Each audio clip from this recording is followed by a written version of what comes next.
Hello, everyone. My name is Danny. I am going to review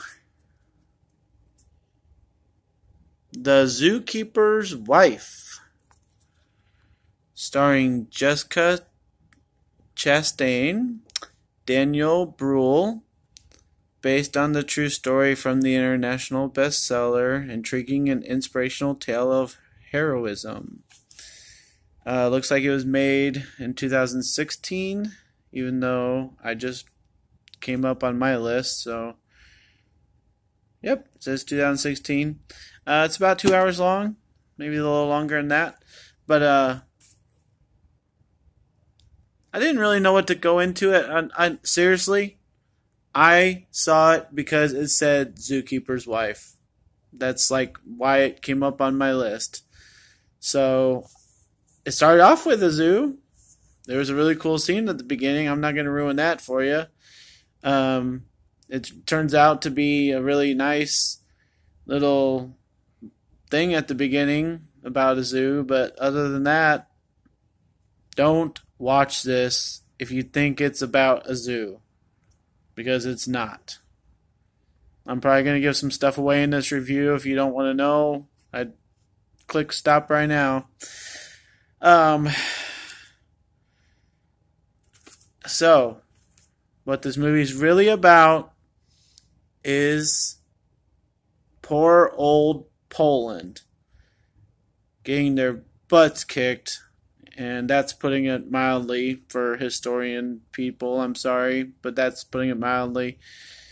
They got their butts kicked by the Nazis. That's what this movie's about.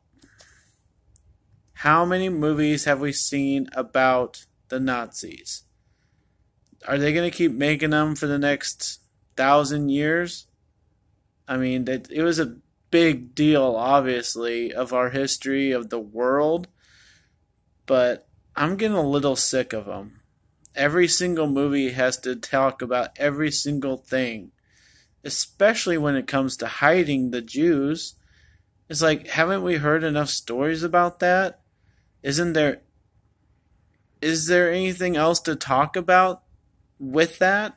I mean, this movie pretty much covers every single thing about it. Like, I never have to watch another one ever again. But you know there's going to be another one made next year. It's just how it is. I'm sorry, maybe it's me, but I think we've had enough about the Nazis. It's the Nazis. They killed a lot of people. It was a horrible time. I've probably watched 4 movies this last year that had something to do with the Nazis. Seriously.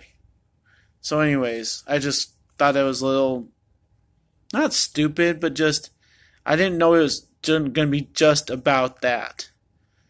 Because I got drawn in by the word zoo and the animals. And, yeah.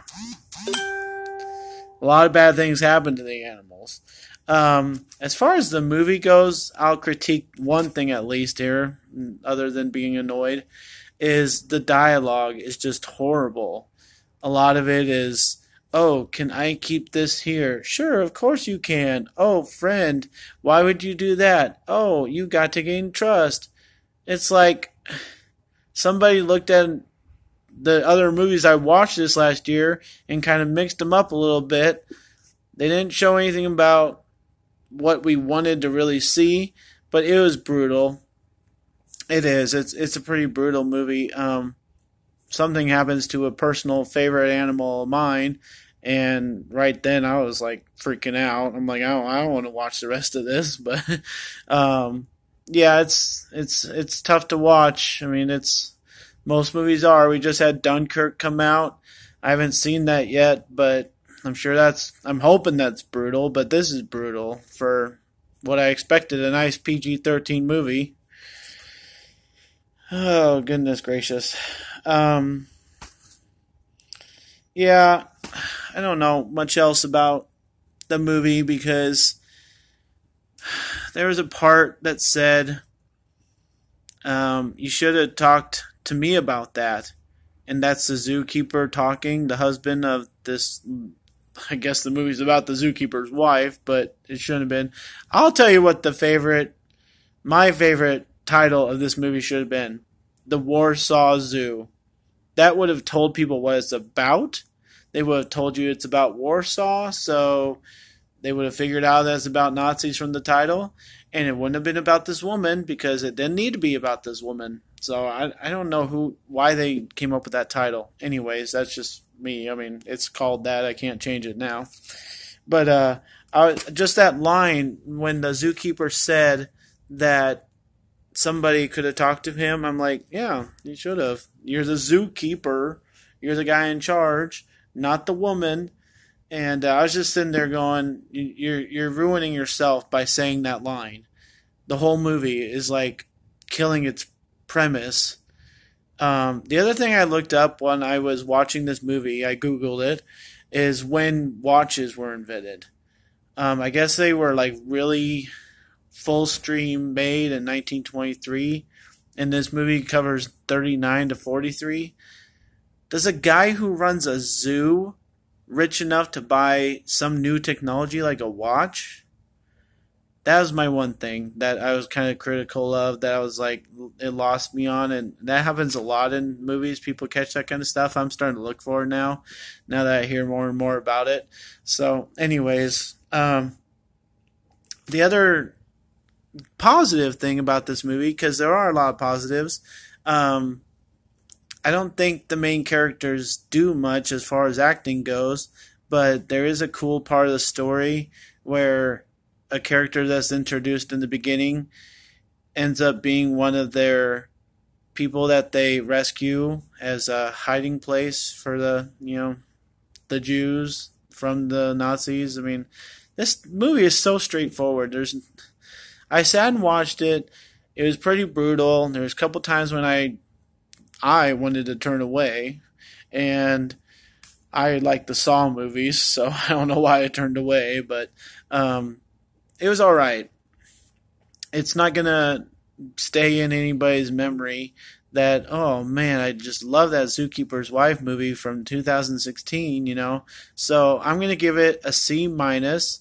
I think that's pretty generous because of the acting is so stale and the story is so obvious and the dialogue is boring and the setting is just kind of there, and it's not anything new that anybody's really hasn't heard of already. I mean, if you would have given me about 3 things that I've never heard of before with the Nazi stories that I've learned in school or otherwise, then I guess it would have been a little bit more interesting. Or if they would have talked more about the actual zoo or had it more about that. But it just kind of drags, and it just tries to be almost a historical movie, and we've had enough of them. I've had enough of them, and I expected more of an entertainment movie. So that's my review for Zookeeper's Wife, everybody. If you liked that review, or if you like any of my other movie reviews, please hit subscribe. I pretty much make a review almost every day because I, Danny, do not live in LA or New York. I'm just a regular guy who does a lot of movie reviews because I have a passion for it. So hope to have you follow me and listen to what I have to say rather than some of the big shots out there who get to watch movies like 3 months before they come out to the rest of us. And I just watch a lot of fun movies, and I have a lot of fun with this. So I will see you guys on the next review. Thank you.